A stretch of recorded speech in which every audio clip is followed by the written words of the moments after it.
Welcome to my YouTube channel. Let's learn chemistry in an easiest way. आज हम discuss करेंगे structure of atom के लिए जो मॉडल्स पेश किए गए थे उनको। फर्स्ट पे डिस्कस कर रहे हैं Thomson model of an atom. Thomson model easiest है। उसने सिर्फ दो पोस्टुलेट प्रपोज किए। उसने कहा कि एटम जो है क्रिसमस पुडिंग की तरह होता है, जिसके अंदर पॉजिटिव चार्जेस होते हैं, नेगेटिव चार्जेस होते हैं इलेक्ट्रॉन्स की फॉर्म में, और पॉजिटिव चार्ज स्फीयर होता है एटम, जिसके अंदर इलेक्ट्रॉन्स प्लम्स की तरह स्प्रिंकल्ड होते हैं, एम्बेडेड होते हैं। थॉमसन ने मेनली दो पोस्टुलेट्स पेश किए थे। उसने कहा कि एटम पॉजिटिवली चार्ज स्फीयर है और इलेक्ट्रॉन्स इसके अंदर एम्बेडेड हैं। सेकंड, नेगेटिव और पॉजिटिव चार्जेस जो हैं वो इक्वल इन मैग्नीट्यूड हैं, इसीलिए एटम को अगर देखा जाए तो एज अ होल ये इलेक्ट्रिकली न्यूट्रल होता है। डायग्राम के अंदर आपको शो किया गया है कि पॉजिटिव पुडिंग के अंदर नेगेटिव इलेक्ट्रॉन्स प्लम्स शो किए गए हैं। इसका मतलब ये सेकंड डायग्राम अगर आप देख रहे हैं तो पॉजिटिव और नेगेटिव चार्जेस जो हैं ये इक्वल इन मैग्नीट्यूड हैं, जिसकी वजह से ये चार्जेस एक दूसरे का इफ़ेक्ट नलीफाई कर देते हैं, कैंसिल कर देते हैं, और atom as a whole electrically neutral होता है। एटम के ऊपर कोई चार्ज नहीं होता।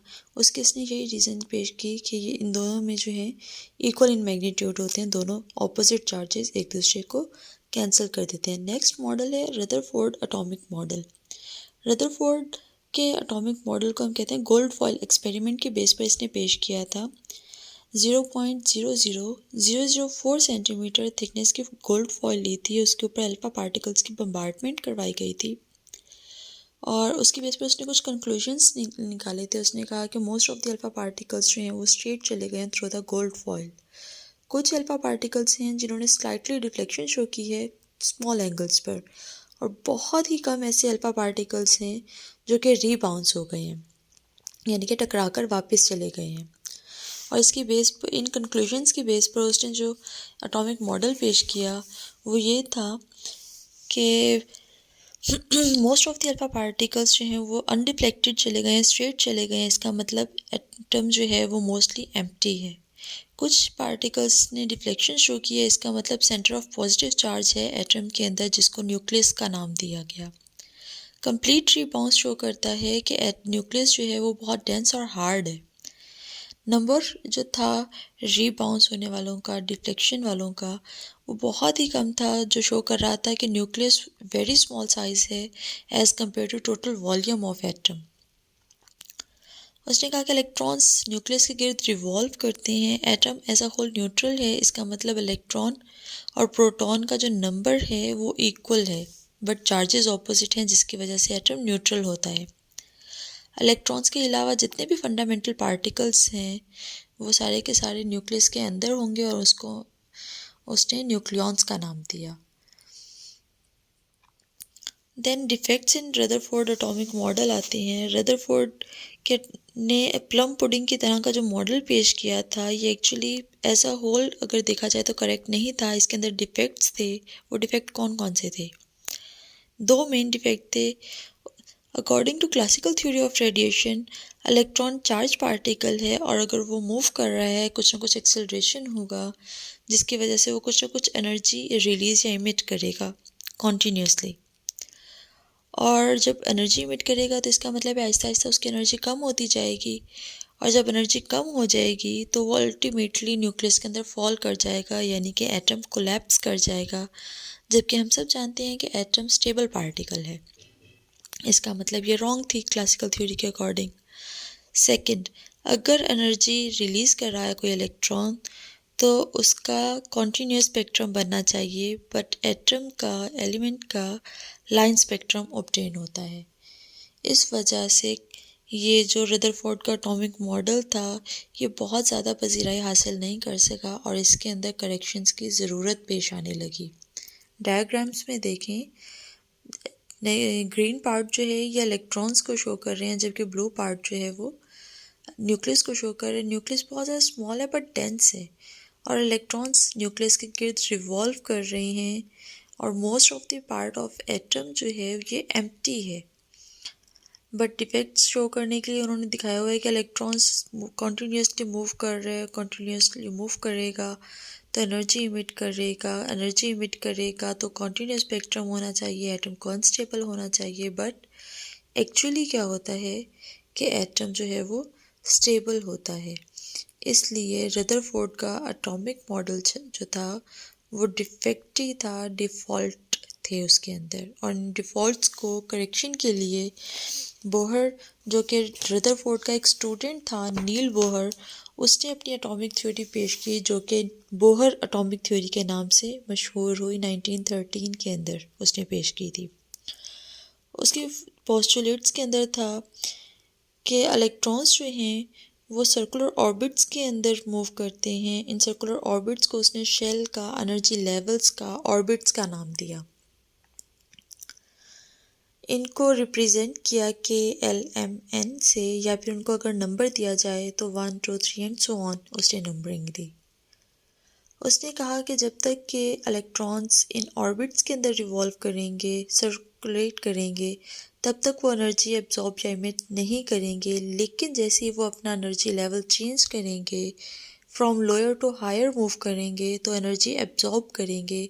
और अगर हायर एनर्जी लेवल से लोअर एनर्जी लेवल की तरफ वो मूव करेंगे तो वो एनर्जी को इमिट करेंगे।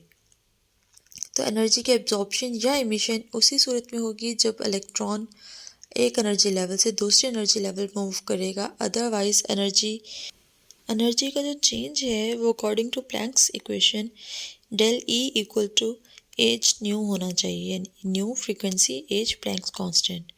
उसके अलावा इलेक्ट्रॉन सिर्फ उन्हीं ऑर्बिट्स में मूव कर सकते हैं जिनके लिए फिक्स्ड एंगुलर मोमेंटम एम होगा। M equal to N H over 2 pi, जहाँ पे n principal quantum number H Planck's constant है। Then distribution of electrons in different shells देखते हैं। तो बोहर और बुराई के अकॉर्डिंग कुछ रूल्स हैं जिनके अकॉर्डिंग हम इलेक्ट्रॉन्स की फिलिंग करते हैं डिफरेंट शेल्स के अंदर। मैक्सिमम नंबर ऑफ इलेक्ट्रॉन्स जो किसी भी शेल के अंदर हो सकते हैं वो 2n² होने चाहिए, जहाँ पर n जो है नंबर ऑफ शेल है 1 2 3 एंड सो ऑन। इसका मतलब k के अंदर मैक्सिमम 2, l के अंदर 8, m के अंदर 18 और n के अंदर 32 इलेक्ट्रॉन्स ऑक्यूपाई किए जा सकते हैं। इससे ज़्यादा ऑक्यूपाई नहीं किए जा सकते हैं। और मैक्सिमम नंबर ऑफ इलेक्ट्रॉन जो आउटर मोस्ट शेल के अंदर हों वो 8 होने चाहिए, जिसको हम कहते हैं ऑक्टेट रूल फॉलो करना चाहिए। Electrons cannot be filled in a shell unless the inner shells are filled. जब तक के अंदर वाले शेल फिल नहीं होंगे हम बाहर वाले शेल्स की फिलिंग को स्टार्ट नहीं कर सकते हैं। कंप्लीट शेल्स की फिलिंग तब होगी जब हम लोअर लेवल से हायर लेवल की तरफ जाएंगे। यहाँ पर एटम्स जो हैं शो किए गए हैं फर्स्ट 18 एलिमेंट्स के, उनके इलेक्ट्रॉनिक कॉन्फ़िगरेशन लिखी हुई है on the basis of shell के एटॉमिक नंबर कितना है, उनके अंदर प्रोटॉन्स कितने हैं, न्यूट्रॉन्स कितने, इलेक्ट्रॉन्स कितने हैं, के अंदर कितने आएंगे, एल के अंदर कितने आएंगे, एम के अंदर कितने आएंगे। वो जितने जितने इलेक्ट्रॉन्स हैं उन्हीं हिसाब से उनकी कॉन्फ़िगरेशन यानी कि इलेक्ट्रॉन्स की फिलिंग शो की गई है। यहाँ पर डायग्रामेटिकली शो किया गया एटॉमिक स्ट्रक्चर को 18 एलिमेंट्स के। यहाँ पर जो मेजर डॉट आपको नज़र आ रहा है, डॉट ब्लैक वाला इनर वाला, वो न्यूक्लियस को शो कर रहा है, जबकि इलेक्ट्रॉन्स शो किए गए डिफरेंट ऑर्बिट्स के अंदर। नेक्स्ट टॉपिक है हमारा valency. Valency combining capacity of atom है किसी भी एलिमेंट की।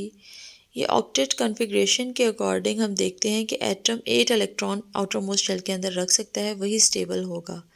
तो उस ऑक्टेट को कंप्लीट करने के लिए वो कंबाइन करता है, वो इलेक्ट्रॉन्स लूज़ करता है, गेन करता है, शेयर करता है। तो ये कंबाइनिंग कैपेसिटी को हम वैलेंसी कहते हैं। फॉर एग्जांपल हाइड्रोजन के लिए 1 है, ऑक्सीजन के लिए 2 होती हैं। डिफरेंट एलिमेंट्स के लिए डिफरेंट वैलेंसी होती है और कुछ एलिमेंट्स वेरिएबल वैलेंसी भी शो करते हैं।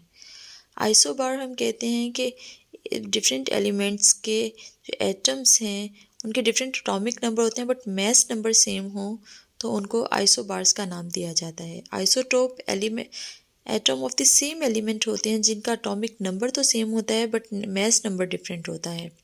फॉर एग्जांपल हाइड्रोजन के 3 आइसोटोप हैं, protium, deuterium and tritium. Carbon के 3 आइसोटोप हैं, क्लोरीन के 2 आइसोटोप्स हैं। Thanks for watching. वीडियो पसंद आए तो लाइक और सब्सक्राइब